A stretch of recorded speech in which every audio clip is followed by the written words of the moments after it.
Sorry about that. Alrighty then. I just had to make sure that it was recording.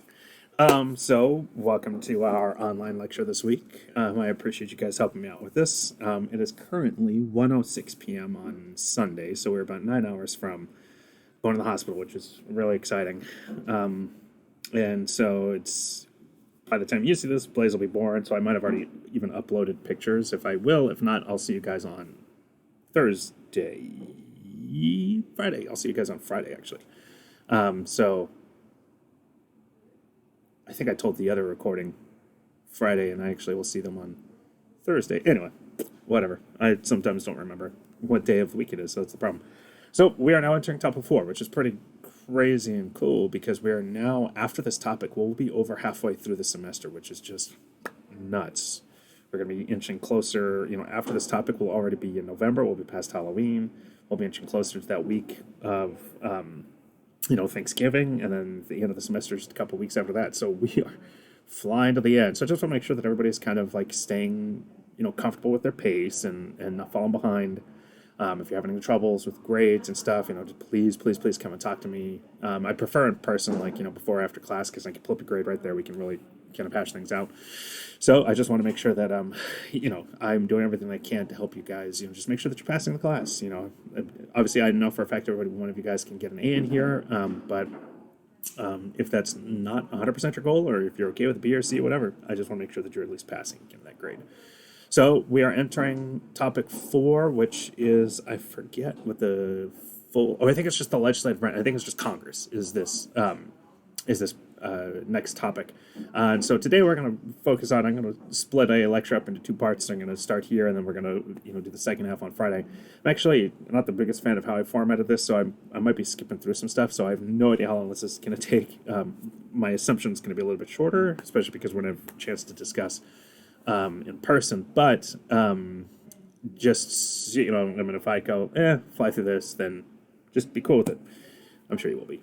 So how to get credit for this is to please take notes throughout. You got to either handwrite or type notes and show that you participated throughout the entire thing. I do have a few what's they use, so what I'll ask you to do is just pause. I'm not going to pause because that would make no sense. I'd come right back an instant later, and how would you have had time to do anything? So you'll pause. You'll write your response for the what's a you. And if you, either way, whether you handwrite it or you write it in a doc, please just email it to me. So adam.mains@gcu.edu. And that's how then you'll get credit for class. So you got to show me the whole thing, though. You got to be able to show me notes throughout the entire thing. And you'll be able to see the time in this. I have no idea how long it'll take, but you'll see the time ahead of time, and it won't, you're not going to have to, this isn't going to be the greatest investment of your time. So what I mean by that is it's not going to be like, it's important investment of your time. It's just not going to be like an overwhelming investment of your time. That's what I mean by that. All right, so let's rock and roll. So we're going to start with the first what's a you. It's actually 3 of them here. Yes, okay, was. So which branch, in your opinion, which branch of government is most powerful and why? I know we've already discussed that, but we're about to focus on the legislature. So we've discussed that in the past. So let's just kind of refresh our minds. What was our position? And why is it the legislature? No, I'm teasing. It's just, I only say that because it's the topic we're going to discuss for the next 2 weeks. Are there really checks and balances when one political party controls all 3 branches of government? Why or why not?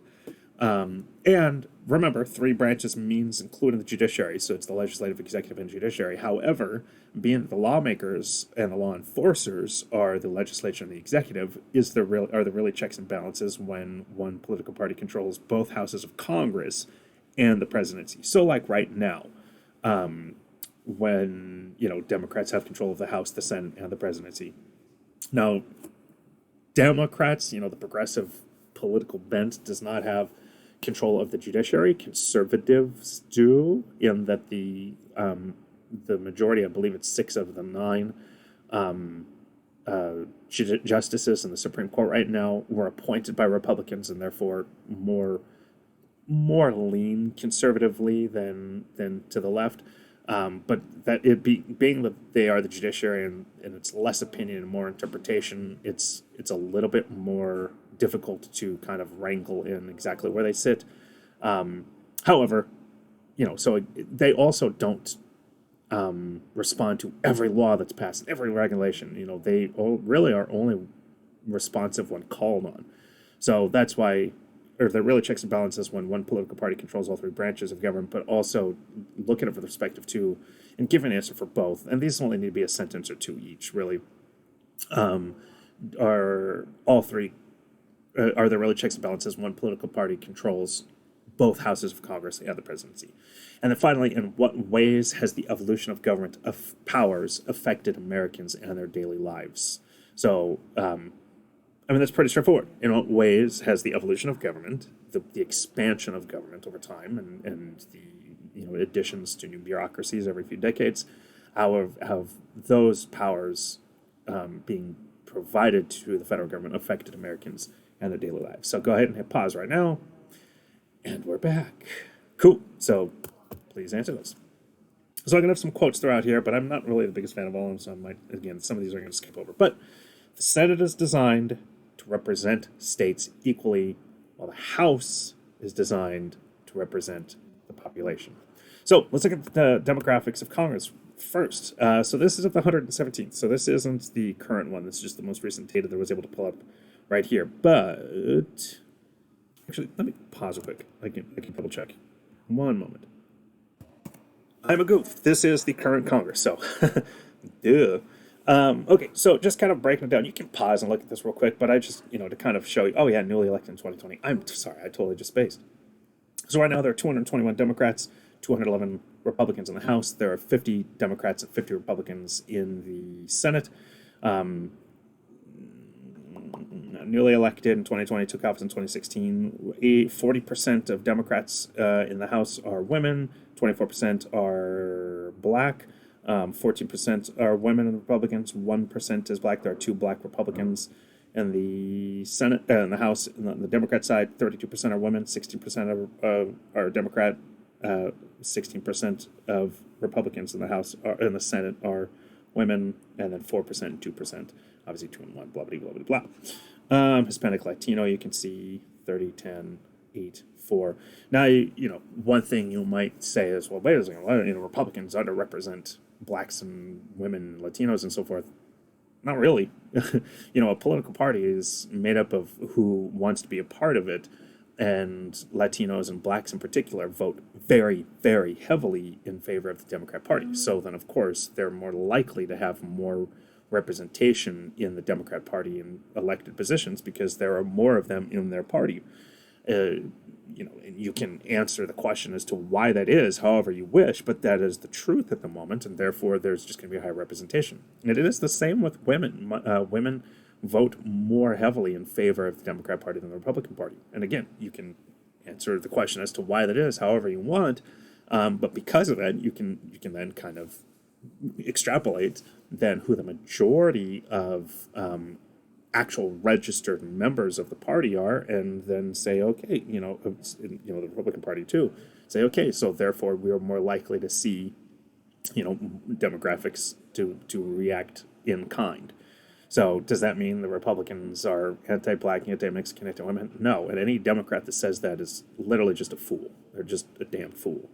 But regardless, that is just how the makeup of the parties are at the moment. There is some shift. Blacks and Latinos in particular are moving slowly but surely more and more towards the Republican Party, and the last 2 elections have proven that. So we might see more and more move over the coming decades. I probably would not imagine there to be any sort of a kind of just like a flash flood, if you will. But regardless, the demographics or party registration, do seem to show that there is a very slow but precipitous trend in that direction. Again, you could have paused on that and looked over it any which way you wanted. So which generations have the most members in Congress? The baby boomers, right now, those born between 46 and 64, hold 230 members. The silent generation of 20 to 45, that is dwindling more and more and more, 27 members. In the Senate, only 11. In the Senate, 68 are baby boomers. Generation X is now growing. Those people born between 65 and 80. And then there are now, what would that be? Millennials are born between 81 and 86 are now 31 members. They are now growing. And there's one member in the Senate. I don't off the top of my head know who that is. The religious makeup, Protestants make up 54.5% in the House. There are 95 Democrats who are Protestant. There are 141 Republicans who are Protestant. Catholics make up 30.9%. Obviously, they are all Christian, but Catholics make up 30.9%. 77% of them are Democrat, 55% are Republican, and then Jews and Mormons in here as well. And then there are three. I think that means just don't know, but or just probably one would be able to say they're atheist. In the Senate, there are 58 members that are Protestant. The majority of, again, are Republicans in both. 24 of them are Catholic. There are 3 Mormons. There are 8 Jews, all of whom are Democrat. There's 1 Buddhist, and there's 1 unaffiliated in the Senate. All right, so different chamber sizes and constituencies influence formality of debate. Another quote. Oh. Okay, so let's just break this down. This is pretty quick. We've gone over this, and this should be common sense. So in the House of Representatives, there are 435 members. There are 100 members in the Senate. The House will never grow. There will always only be 435. Congress locked it in a while ago, decades ago. So the Congress would actually have to change it to expand the numbers of members, but they're probably not. Certainly not anytime soon. I mean, 435 members is a good number. But senators, there will always only be 2 per state. So, of course, the members of the House are represented by Congress. They're 2-year terms. They're constantly campaigning. And there's more centralized leadership because the people who are there longer, they can then, and their districts are going to be forever gerrymandered. Take Nancy Pelosi in San Francisco. That district will never not be just as dark blue as the screen. If not darker, so dark it's black. And so she's able to really be centralized control because she's been there for 30 years. She'll be there until potentially she dies, although there are some rumors that she's going to retire after this term, especially because Republicans are currently projected to retake control of the House this next cycle of 2022. Again, senators, 100 members, 2 terms, or 2 per state, 6 members, and they have the power of filibuster and the power of cloture, which is to be able to start and stop debate and stuff. And the 17th, I didn't know that was going to pop in late, sorry. The 17th Amendment is also, severely affects them. We discussed that last week, but obviously it just means that they are elected through direct democracy, not indirect democracy, as we discussed in regards to the Constitution had senators elected by their state legislatures, and now they're elected through direct democracy. So, okay. So not all Senate has I forget what I was going to say there. Not all seats in the Senate are up at the same time. So the House, every member of the House is up for election every 2 years. That is it. Every 2 years, you're running for re-election. The majority of them at any one time are pretty much locked in for their next term, just based on districts being, solidly in their favor. In the Senate, though, if that would be the case, then nobody would be up for election for 6 years, and so the Senate would be locked in for 6 years. So that is not the case. There are actually three groupings where 33, 33, and 34 members are up every 2 years, and no state has both senators up at the same time, unless there's a special election because somebody died or resigned. They are always up 2 or 4 years apart. So technically always 2 years, and then technically always 4 years, and then 2 years and 4. So 2020, Group 2 was up, there were 33 of them. And then 2022, Group 3 will be up, and there'll be 34 senators will be up for re-election.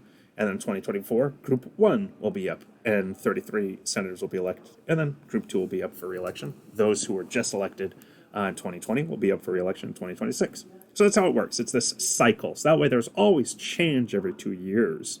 And there isn't there's always change, just like in the House. And that's why the Senate can shift every 2 years. They can go from majority one to majority the other. But it's just that they cycle in these three cycles, 3 groups.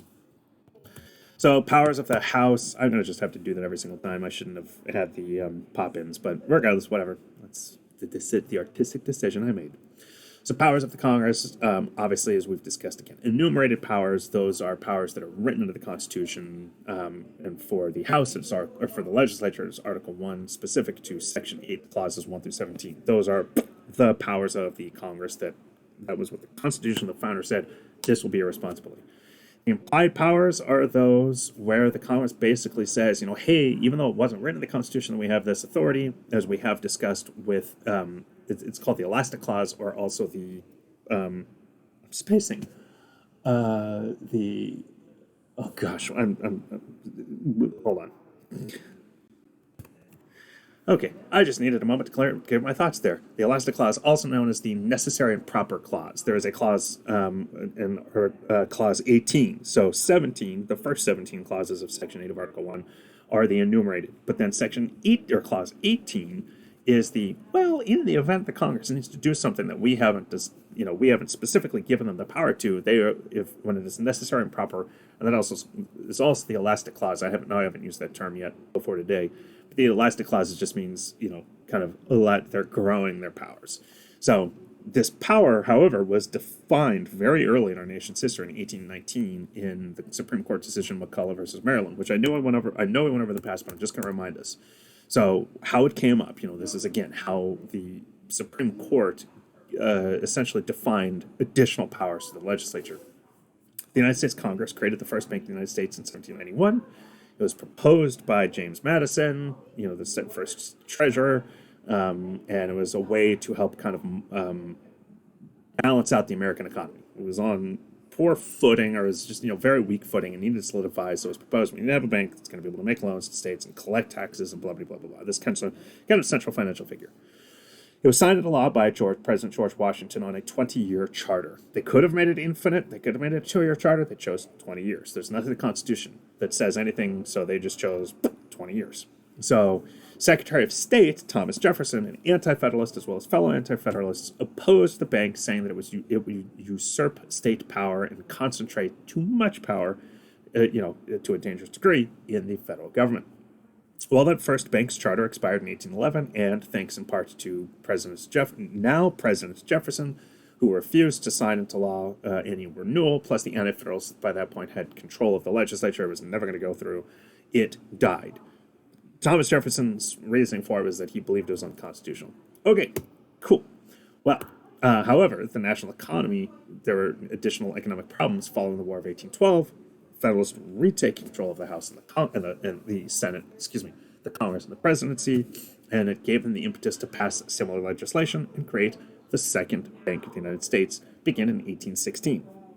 Well, the federal government only owned 20% of the bank's equity. The rest was private, and that other 80% was owned by northern, very wealthy elites. So who really had control of the Bank of the United States? But not only that, the Bank of the United States was responsible for calling on loans made to states. Well, if only 20% of it was the federal government, was owned by the federal government, that means 80% of who was calling, in terms of equity, of who was calling states to pay their loans and pay back taxes and collect taxes and so forth, that was private entities. So that was really freaking out, states and their legislatures. So, as a response, some states passed laws with the intention of hindering the bank's operations. Others simply attempted to tax it into oblivion, which is what Maryland did. And again, we discussed this. This is total review. What is important, though, is the expansion of the Necessary and Proper Clause, or the Elastic Clause, which grew the power of the Congress. So, remember, they sued because the state is involved. It immediately goes to the Supreme Court. And the Supreme Court determined that Congress had the power to create the bank, and did so, even though it was not explicitly discussed in the Constitution, and they did so using 4 very important arguments. One was that Congress had done it before, and was done under great debate, which meant everybody heard the argument, and yet it still passed through and signed into law by the president. Therefore, that, in essence, was the Supreme Court in 18... I forget what year, but regardless. Oh, do I have it, actually? It was in 1816. Regardless, I should have had it the year and I didn't. So regardless, it happened once already, so, and it was discussed and it became law, so there we go. Impetus, it's existed and it's happened again. 2, the states do not retain ultimate sovereignty due to the ratification of the Constitution, which means the states are beholden to the federal government. Federalism, again, a topic we discussed pretty heavily. If you think, unfortunate or not, if you think that the states are somehow sovereign entities, you are incorrect. The Constitution takes the state's sovereignty away the states gave up sovereignty to the federal government upon ratification of the Constitution. And the quote in this argument was, quote, the powers of the general government, the federal government, it has been said, are delegated by it's supposed to be by the states, who alone are truly sovereign, and must be exercised in subordination of the states, who alone possesses supreme dominion. It is the people, however, that was argued, who ratified the Constitution, not the states. The state itself cannot do it. It had to be the people. Thus, the people retain sovereignty, not the states, and therefore the federal government, federalism, remains in control. 3. Article 1 does not enumerate a power to create a central bank. However, it too does not say the Congress cannot create a bank. And so because it does not say the Congress cannot create a bank, who is to say that they can't? So therefore, they can. So it's the argument of, well, you didn't say I can't, so therefore I will. And then fourth, the necessary and proper clause, which is the 18th clause of Section 8 of Article 1, allows the Congress to seek an objective while exercising its enumerated powers as long as the objective is not forbidden by the Constitution. So as long as the objective is not forbidden, therefore, there is nothing in the Constitution that says that the Congress can't create a bank. Therefore, if they need to create one, they are exercising enumerative powers to do so, and that is okay. The word necessary in the clause, therefore, does not refer to the only way of doing something, as in it's the only necessary way, but applies to the various procedures for implementing all constitutionally established powers. So, necessary and proper, elastic, same thing. So, Congress and money, of course, let me just keep going through. Okay, go back real quick. So, of course, the Congress has the power to create a national budget. What is this policy document allocating burdens and benefits? So a national budget is a policy document. It is a bill that gets signed into law, which allocates burdens, who pays for what, and benefits, who gets what. Now, there is nothing, though, that says that the Congress must have a balanced budget, and therefore the federal government does not have a balanced budget. Currently, the federal government pays or spends 130% of every dollar that it takes in, which means it's called debt spending. The federal government right now is spending $1.30 for every dollar it takes in, or $130 for every $100 it takes in, or $1.3 million for every million it takes in, or $1.3 billion for every billion it takes in, or $1.3 trillion for every trillion it takes in. That's 130%. Only the federal government has the power, and the Congress has the power to coin money, and the federal government obviously has the power to raise revenue through individual income taxes, corporate income tax, Social Security, excise sales tax, and others. So I wanted to just show this to you guys. Okay, so individual income taxes result in about 45% of all revenue the federal government takes in. Corporate income tax results in less than 10% of all revenue the federal government takes in. So I want to point out that right now the Congress is debating passing a $3.5 trillion spending bill. And Democrat advocates for it keep saying it's free. We're just going to tax the rich. Well, and we're going to tax corporations. Well, corporations and the rich are taxed very heavily. Do I have it in here? No. So actually, in 2020, the rich were actually taxed more than ever before in American history. And I should have written it anywhere. I read it just last night as I was getting some updated information. It was like 45 to 50%. So the wealthy and corporations are taxed a lot already. Now, one might argue they should be taxed more. Okay, fine.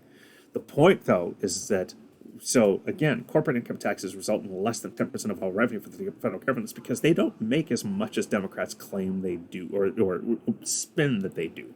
And so when the Democrats say, oh, well, this $3.5 trillion spending bill, it's free, we're just going to tax corporations. First off, they haven't written a law that will raise corporate taxes by $3.5 million to offset it. It doesn't exist yet. What they're saying is, we'll do that later. They might be able to, but they also might not get to it. A. And B, let's say that they raise corporate income taxes by $3.5 trillion, excuse me. That's probably only going to raise revenue by just, that are taken in from corporate income taxes by like 2 or 3%. It's not a whole lot. However, corporations also they're corporations because they're trying to make money. That's what capitalism is. Our goal is to make money and in a capitalist economy. Well, if they are now taxed 3.5 trillion, obviously en masse, but if they're taxed 3.5 trillion more, what are they going to do? They're going to raise their prices to pay those taxes to then still be able to make money and stay afloat. If they were to just suck up that 3.5 trillion, many businesses would have to close because they wouldn't be able to make a profit. So all it means, they're going to raise money. So anyway, raise prices on goods that right now we are already, in some cases, insert item in your mind right now, paying too much for. Social Security is about 35% of all revenue that the federal government takes in. However, Social Security payment revenue is earmarked for Social Security payments. That said, even though they're supposed to be, the federal government takes from that because they're taking in so much money. 35% of all revenue is taken for Social Security, which is supposed to be a safety net for the elderly. You retire, now you've been paying in. It's basically like a pension or a free pension or free government plan, free retirement plan, excuse me. Well, the federal government has been short for many, many decades, and so they take from Social Security and they'll just go, oh, we'll pay it back later. Well, they don't, and now Social Security is inching closer and closer and closer to bankruptcy. It has been projected that Social Security will be bankrupt by 2030, which means there's a very good chance that you will pay into Social Security for many, many years, and you'll never receive a benefit. You're just giving your money to the government for them to spend on whatever they want, and the money that was allocated for, supposed to be earmarked for, which is your retirement, it'll never be there. So be careful who you vote for. So excise taxes result in less than 5% of all revenue for the federal government. So these are taxes on they're kind of like environmental or sin taxes. So typically fuel, airline tickets, tobacco, alcohol, health-related goods and services, so on and so forth. So that's a very small percentage, 5%. Other revenue raising options that some administrations have employed are tariffs, which are taxes on imported goods. That was something that Donald Trump threatened a lot. Never really did a whole much with because you need Senate approval, you need congressional approval. And just so you know, the fiscal year begins on October 1st for the federal government. So the fiscal year just began, what's today? Today being Sunday is the 17th. So it just began for the federal government. So types of taxes the federal government can implement. One is progressive tax, and this is what we have. And that is a greater tax burden on the upper class. That means the more you make, the more you're taxed. The less you make, the less you tax. This is our current tax system, thanks to the 16th Amendment. So thanks, progressives. Remember all those progressive amendments that we discussed last week. And I remind you, too, that only, 40, 35? Again, I forget the number I cited. I should have looked it up to add it in here. But it's only like 35 to 40% of the American population paid taxes last year, which means 65% of them, between 60 and 65% of the population didn't pay taxes. And it's not that they didn't file their taxes, it's just they didn't owe any taxes. There's also a regressive tax, which is a tax burden greater on the lower class. Scandinavian socialist countries use this, and it is considered regressive. However, they also heavily tax the top, so it kind of balances it out a little bit, just a little bit. And then there's also a proportional tax, which is also known as a flat tax, which is a tax burden which is equal to all people. Opponents consider it regressive, but proponents consider it fair. And that is, everybody just pays their fair share. In other words, if you make let's say the flat tax is 10%. If you make $1 million, you pay $100,000 in tax. If you make $1,000, you pay $100. You pay $100 in tax. It's just 10%.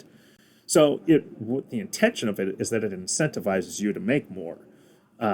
Even though you will pay more taxes, which you would in a progressive sense, you would pay more taxes, but at least you'd be paying a fair share. Every American would be in on the tax burden at an equal, rate, versus the very wealthy paying way, way, way more than the very poor, or at least the poor. Doodles. So in terms of tax expenditures, exemptions are allowed in tax law. These are known as loopholes. We hear that the wealthy, pay less taxes because there's loopholes. Well, these loopholes, which benefit the middle and upper class, they're not all air quote loopholes. I mean, some of them are very intentional. But Donald Trump was questioned in 2020 during the election. They were like, you didn't pay as much as you could have. And he goes, yeah, I make enough money to be able to, or I have enough money to be able to pay for people to go through my taxes and figure out all the loopholes so I don't have to pay as much in taxes. And he goes, I would be an idiot not to. And so he goes, if the loopholes exist, why would I pay more in taxes? Why wouldn't I want to keep more of my money? To which, his opponents went, oh, you should pay more. We want you to pay more, socialism, yay. But to which, most, even Democrats went, yeah, we're with you. They could never agree with him because that would be agreeing with a Republican. But, most people are like, yeah, why would we pay more in taxes? We want more money in our own pockets, our own wallets. And then there were tax reductions as well. We're not going to, we don't need to get into that. But regardless, it's congressional tax policy. In terms of Congress and the military, again, we've gone over this. So only Congress has the power to declare war, but then they have the authority or the responsibility, to maintain the armed forces. So when was the last time the Congress actually officially declared war? It was December 8th, 1941, the day after Pearl Harbor. The United States has not technically been at war since the end of World War II. Everything else has been a military conflict. And it's just been that they have given the president the power to send the military and, into places without actually having a declared war. So therefore, technically, so the Korean conflict, the Vietnam conflict, the Desert Storm conflict, we call them the Vietnam War, the Korean War, the, Operation Desert Storm. I've never heard the term war, but the Afghan War, none of those are actually by definition war. Were the actions warlike? Of course. I mean, it is war by any actual definition, explanation, but it is not a legal war because the Congress hasn't actually officially declared war in 80 years. Actually, it'll be 80 years December 8th this year. So then we get into the War Powers Resolution of 1973. So this is really what has given the president the power to be able to kind of go to war whenever they need. So they have to let the Congress know within 48 hours after sending American forces into combat why they did it and, send a full report and so forth. The involvement in combat must end within 60 days unless Congress authorizes further actions, which Congress since 1973 pretty much has. It's just every 2 months they go, okay, you get 2 more, you get 2 more, you get 2 more. How do you think the Iraq and Afghan air quote wars, but those conflicts occurred for 20 years. Every 2 months they went, okay, you get more, you get more, you get more. Congress may end the use of American forces at any time with a concurrent resolution. And then the president also really is the one who just kind of says, yes, we will keep going, or yes or no, we need to stop. And then Congress just kind of signs the resolution. Is the War Powers Resolution of 73 constitutional? Well, the Supreme Court has yet to actually decide to rule on it. They have yet to actually say whether or not it is constitutional. It hasn't been brought to them. But the Supreme Court could decide kind of by proxy, I suppose, that the legislative veto violates separation of powers as outlined in the Constitution. So it has never been formally brought. Congress cited the necessary and proper clause as to the law's passage. So the elastic clause, they just cited the 18th clause of Article 1, Section 8. However, Article 1, Section 8 limits the authority of the president to use force without a declaration of war by Congress. So even though they cited the necessary and proper clause, they basically did so unconstitutionally, at least as the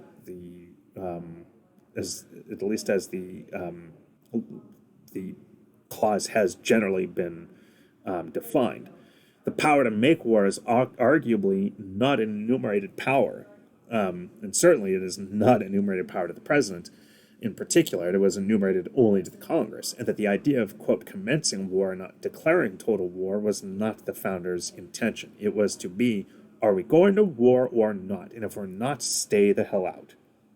So there is also the argument, too, of the breach of separation of powers. The power to make war of any kind is given to the Congress.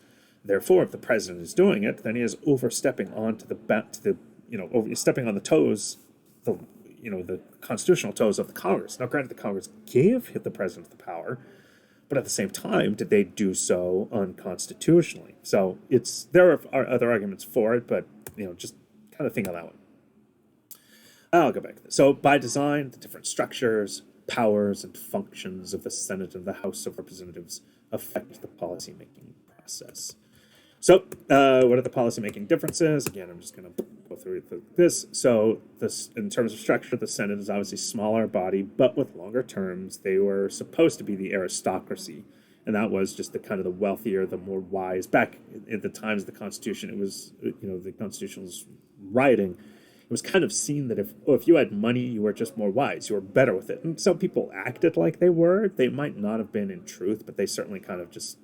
That was just kind of the assumption. Oh, well, you're more wealthy. You're just better at it. So therefore, that's why it's older. You have to be 30, not just 25.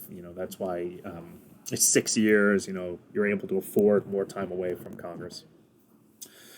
In terms of power, tax bills must originate in the House. All funding bills must originate in the House and then go to the Senate. They cannot go the other way around. Now, what the president will do when it comes to budgets is that the president will make proposals.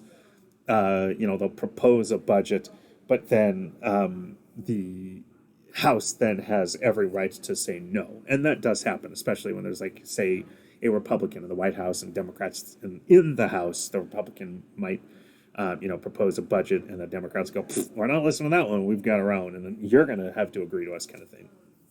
The House determines the president in the case of an electoral tie. We discussed that.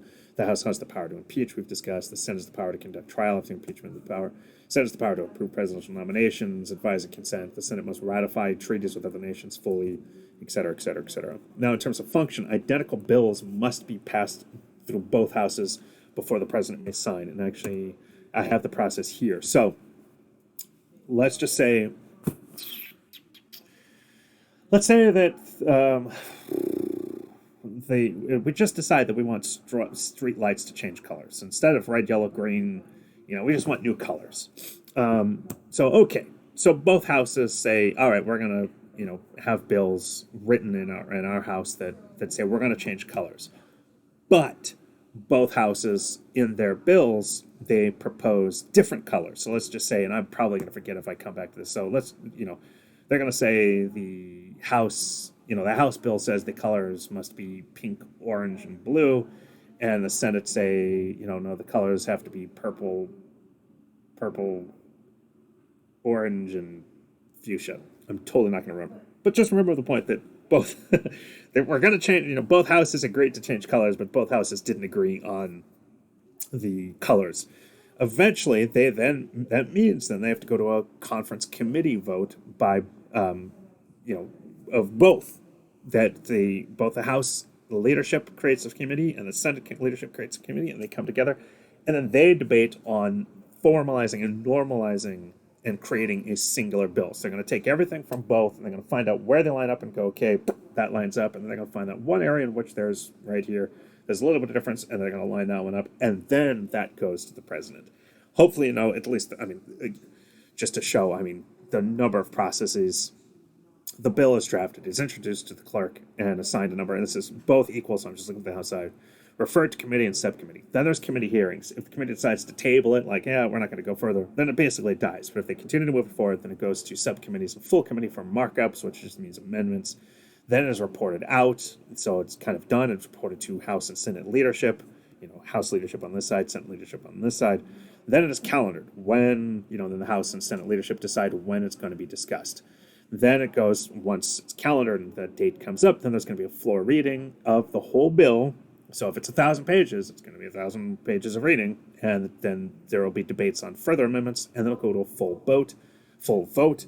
Once it has received its passage in either house, then it becomes an engrossed bill. Now, if the bills were written with differences, that's then we go to your conference committees. But sometimes House and Senate leadership will work together earlier on, and then they won't allow markups or amendments, especially if it's a very important bill. And then there won't need to be a committee because they just voted on the exact same bill. Then if the bill is enrolled to the president. If it is signed by the president, it becomes law. If it is vetoed by the president, then Congress in both houses must have a 2/3 vote to override the veto. If they don't, then the bill dies here. So there we go. All right, then. All right, gonna skip that. So duties of Congress. Okay, so of course, the primary duty of all congressmen is that of being legislators. They are lawmakers. The primary responsibility is that of making laws. Obviously, the president's the one who signs a bill into law, and then it's the president's job to enforce the law. Although, as we discussed, sometimes presidents don't enforce laws. They just go, "Yeah, I don't like that one," so they just don't enforce it. Now, they have committee responsibilities. Every congressman has generally two, sometimes three, just depending on how powerful they become.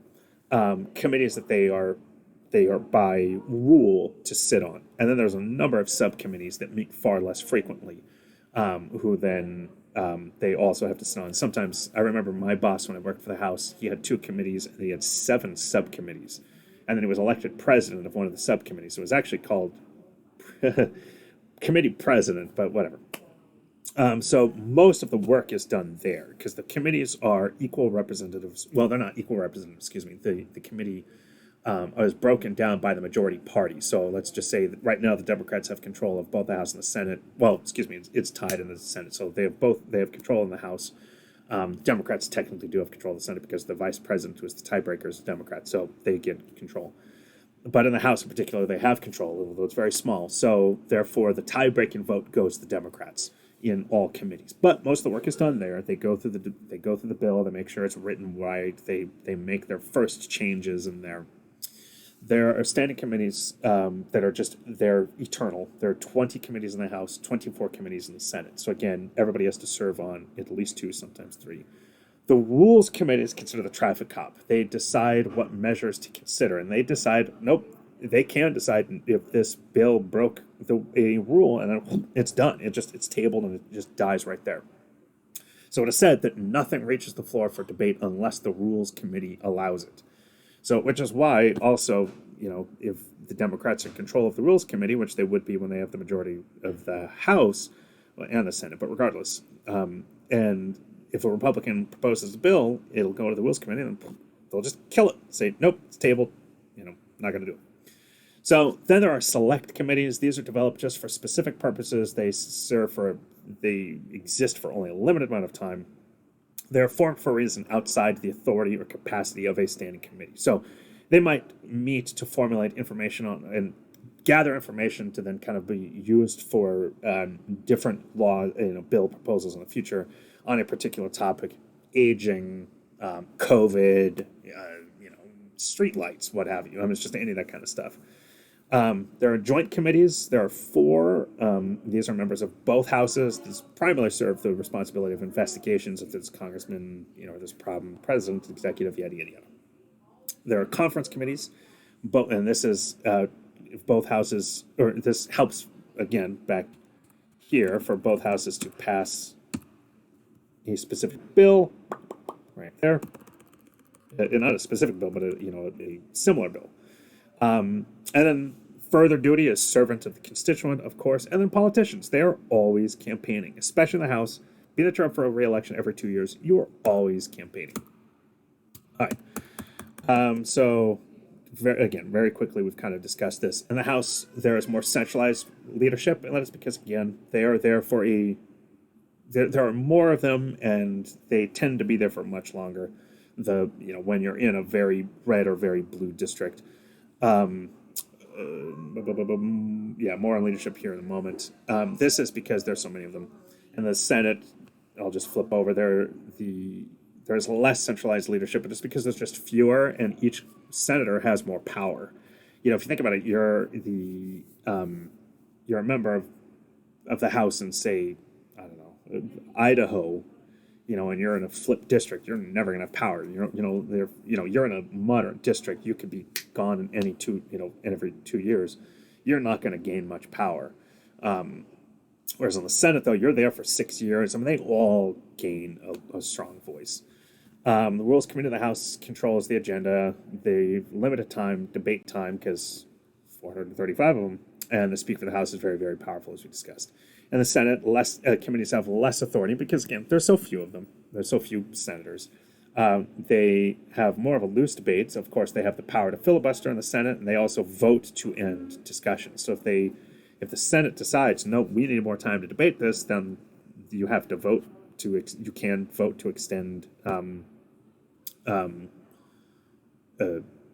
debate the debate window, or they have to vote to end it.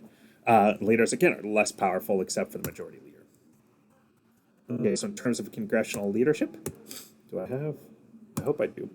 The Speaker of the House is the highest ranking member in the majority party, and is voted on by the members of the House. Obviously, they're voted on by the majority party. Democrats, what is this? I have other information. Oh, you can't see my hand. I had other words over here, but whatever. I don't know. And I must have put them in all white and I didn't realize it. But I saw it on my computer. Whatever. I gotta stop saying whatever. So the Speaker of the House, the highest, they're obviously voted on by the majority party. So, I mean, the Democrats right now have control. Of course, they weren't going to put a Republican in charge as Speaker.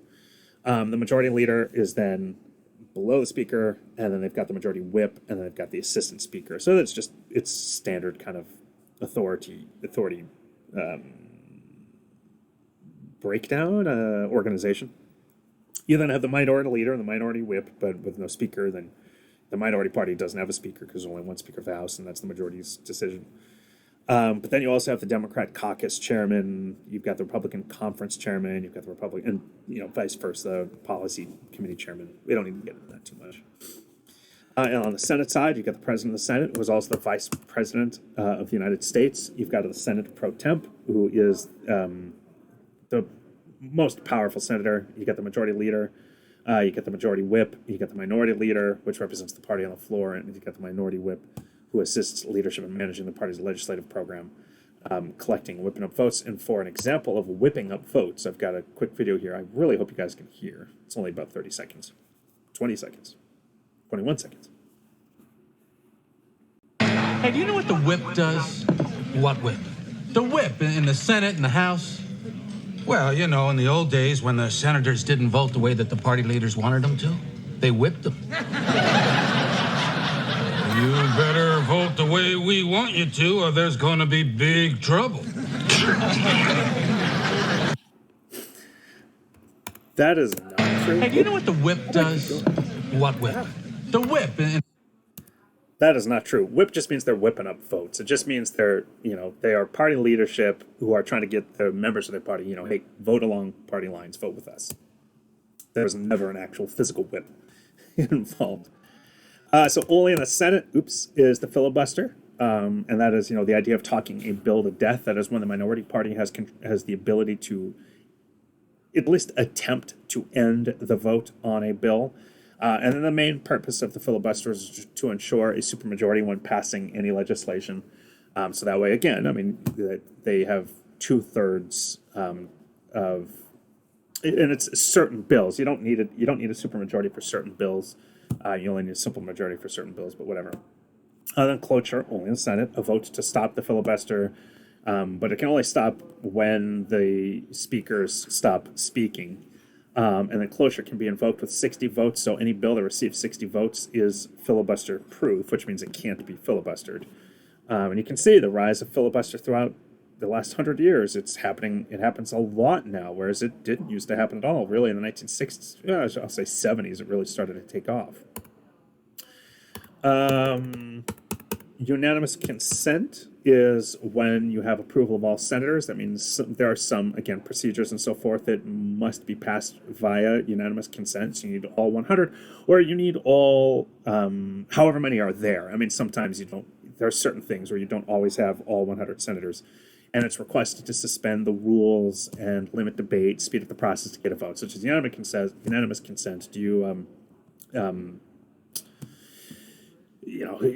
want vote the debate to stop, and then you just kind of shout yay, nay, and if the answer is yay, then unanimously, whatever. Holds the measure to stall a bill. It stalls the discussion on a bill. It's used when someone objects to a bill being voted on. Treaty ratification requires 2/3, so 67%, and then advise and consent, as we've discussed, another way to say confirming a presidential appointment. Only in the House, The Rules Committee, again, is the kind of the House traffic cop. Remember, I mean, nothing reaches the floor for debate unless the Rules Committee allows it. There's the Committee of a Whole. 100 members must be present to conduct business. Ow, what did I just touch? Sorry, I'm sitting on my master bedroom couch and I just poked myself on something. I don't know what that was. There are more relaxed rules to allow for longer debate on a bill in the Committee of a Whole.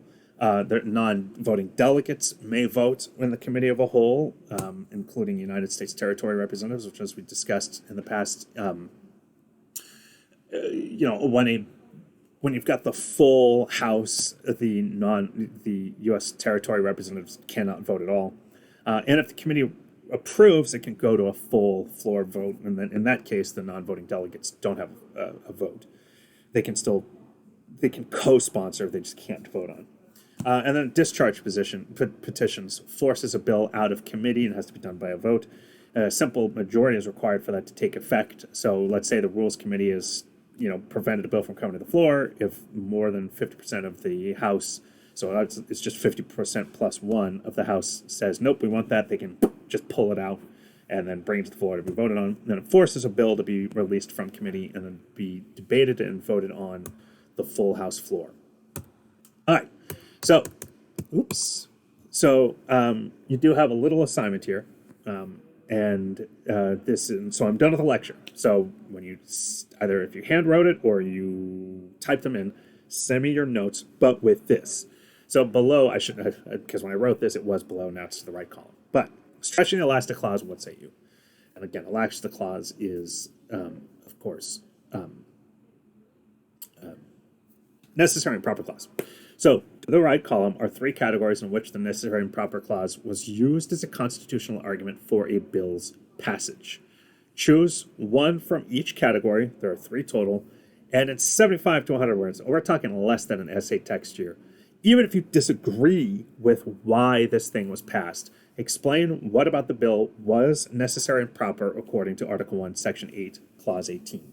So, in here, for economic legislation, this is actually the same link. Here's one bill, and then here's another bill. So you just need to choose one of these two. Then environmental legislation, you've got three items here. The Keystone XL Pipeline Approval Act was passed the Congress, but it was vetoed by the president. However, they still use the necessary and proper clause as to how they were able to pass it, even though President Obama vetoed it. And then social legislation, you've got 7 here. You just need to pick one. So again, pick one of these, pick one of these, and pick one of these. Now, I'll let you know that between these two, like if you want to take something more modern, like the Tax Cuts and Jobs Act, that's perfectly fine. But this one, this Omnibus Budget Reconciliation Act of 1985, actually also regulated the cost of milk. So where does the Congress have the right, the congressional ability to regulate the cost of milk? And it was not just like milk as in a pejorative sense. It was literally gallons of milk. So that one might be interesting. So you're doing 3. You're picking one of these 2, one of these 3, one of these 7, and then just looking over the bill. And really, all you need to read is like the summary. And by the way, like when you click on these here, I'll just do one right now. I'll just do the omnibus. You can see that it takes you to the congressional site. So then you can just stay on the site and then find these other bills that you choose. So here we go. It's congress.gov, and then you can just search here, find legislation. So let me just toggle back. So that is for the Omnibus Budget Reconciliation. So here is the summary page right here. This is it. I mean, oh wait, no. Hold on. This is the full bill. Where's the summary?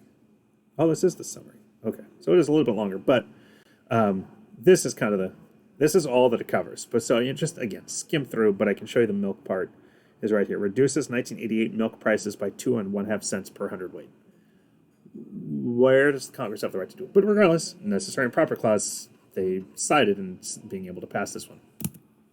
So then just stay on this website, which is, again, congress.gov, and then find either the Clean Water Act, Clean Air Act, Clean Water Act, or Keystone XL Pipeline, and then pick one of those, and then what are the social legislations. And then 75 to 100 words just explaining why each of those bills, 75 to 100 words for one of the economic ones, 75 to 100 for one of the environmental ones, and 75 to 100 of the social legislation, and why was the elastic clause cited? Why did they think it was okay to cite? Again, even if you disagree. And they're done. So that is the end of the lecture. That was just under 54 minutes. So yeah, I mean, you've got, or just under 55 minutes. You've got 50 minutes left in class to just do those. So it should not take you very long at all. I love you all. Have a great, I hope you had a great weekend. By the time you see this, it'll be, after the weekend.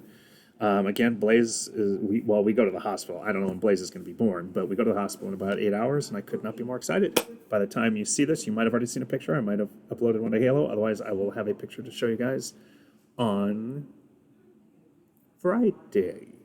Yes, Friday. So I love y'all. I love y'all. I'll see you later. Can't wait to see you guys again.